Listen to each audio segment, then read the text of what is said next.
It goes without saying that due to the corona pandemic, we have faced and are still facing exceptional challenges this year, not only from an economic perspective with unprecedented collapse in business activities, but also from a humanitarian and societal perspective, with large number of people in unemployment and increasing poverty across all layers of our society.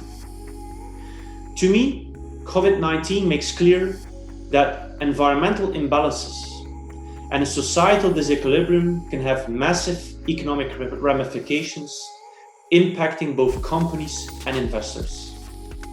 By launching an ambitious Green Deal and setting up a large green recovery and just transition fund, the European Commission made clear they understand the urgency to act. There is no excuse anymore for taking the wrong direction. But what is that Green Deal?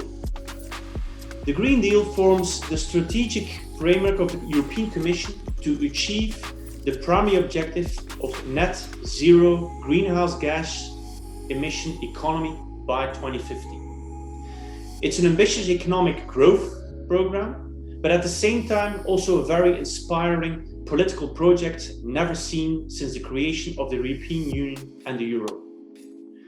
Europe needs a new, but certainly also a different growth strategy that will transform the Union into a modern, resource-efficient and competitive economy.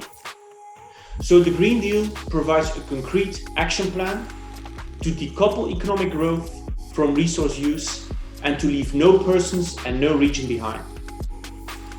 But don't think that action plan is going to be a one-man show. Reaching that target will require action and engagement across all sectors of our economy. That is, first of all, decarbonizing the energy and utility sector by switching to more renewable resources like wind, hydro, solar, and also switching to recycling. Secondly, rolling out cleaner, cheaper, healthier forms of private and public transport, so electrification and green hydrogen will be key here. Thirdly, investing in more environmentally friendly technology and supporting the industry to innovate. And then lastly, ensuring that buildings become more energy efficient. This will create economic opportunities, a lot, but it will also create risks. So the European Union will provide financial support to help those that are most affected by moving towards that green and circular economy using the Just Transition Mechanism. It will help mobilize at least 100 billion of euros over the period 21-27 in the most affected regions. Now, is this all feasible? Well, I'm absolutely convinced that it's technically and economically possible to reach that objective of a net zero carbon economy. Yes, it requires ambition and imagination, but it's feasible. According to the Energy Transition Commission, the required additional investment for achieving that target is between $1 to $2 trillion annually, globally. While it is significant in absolute terms, that amount of money, it amounts to no more than 1 to 1.5% of global GDP. And I believe that the scale of the required additional investments is small and affordable given the current massive spending and fiscal deficits being deployed and dedicated to stimulate our economy and save our society from the global pandemic. And it certainly pales in comparison to the global savings and investments.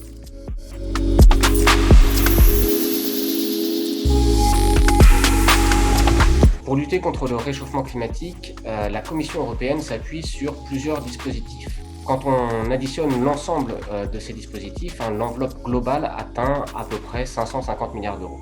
Sur ces 550 milliards d'euros, il y en a 300 qui proviennent du budget de l'Union européenne, qui sera bientôt voté et qui portera sur les années 2021 à 2027. Alors, c'est un effort important parce que ça représente à peu près 30% du budget de la Commission européenne et que c'était, il faut le rappeler, à peu près 20% lors du précédent exercice. Alors, ce qu'il faut quand même garder à l'esprit, c'est que ces dépenses qui proviennent du budget européen ne fourniront pas en tant que telles une impulsion supplémentaire à l'économie européenne.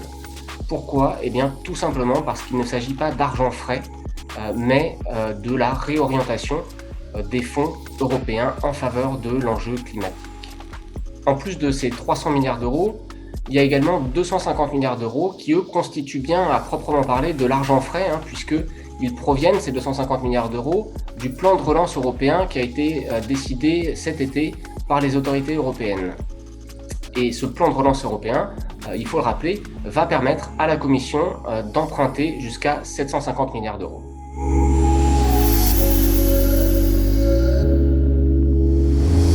Cette question est assez complexe et aujourd'hui, malheureusement, les études ne permettent pas vraiment de la trancher.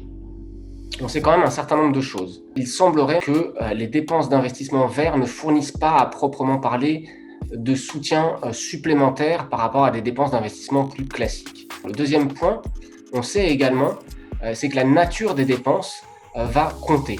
Alors il y a un certain nombre de facteurs qui vont entrer en compte. On peut penser par exemple au contenu en valeur ajoutée domestique de ces dépenses d'investissement, mais aussi au contenu en emploi de ces dépenses d'investissement. Et de ce point de vue, clairement, les dépenses de rénovation énergétique qui constituent une part assez importante a priori du dispositif européen vont être assez intéressantes.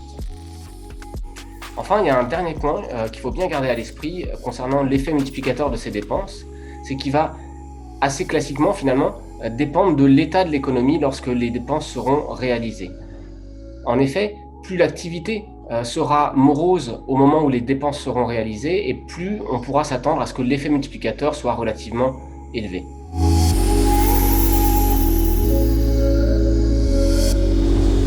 On l'a vu, la seule source d'argent frais dans les dispositifs mis en place par la Commission européenne provient du plan de relance européen.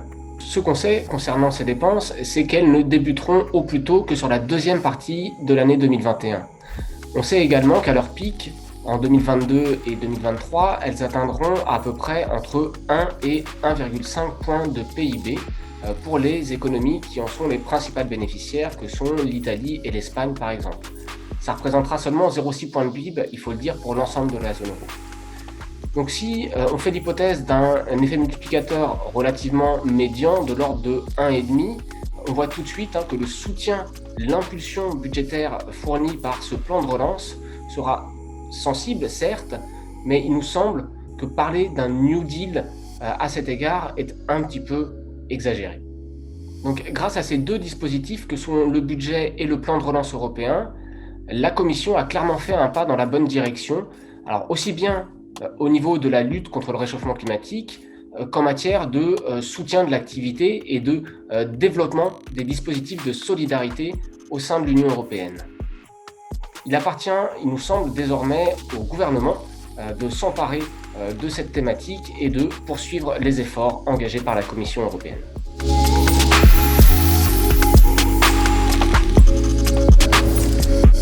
The European Commission has many other tools to steer our economy away from fossil fuels and polluting activities to more green and circular growth. First of all, reallocating subsidies away from those industries and business models that are heavily reliant on fossil fuel resource use, but also carbon pricing and taxation, which is an ideal economic mechanism to better price the environmental cost of carbon dioxide and other pollutants.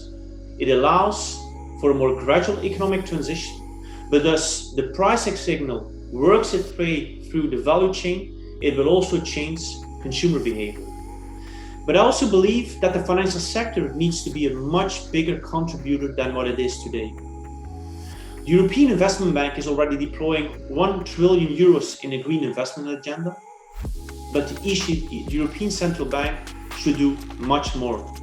Through its bond buying program, they can play a more important role as it impacts the risk premium of financial assets.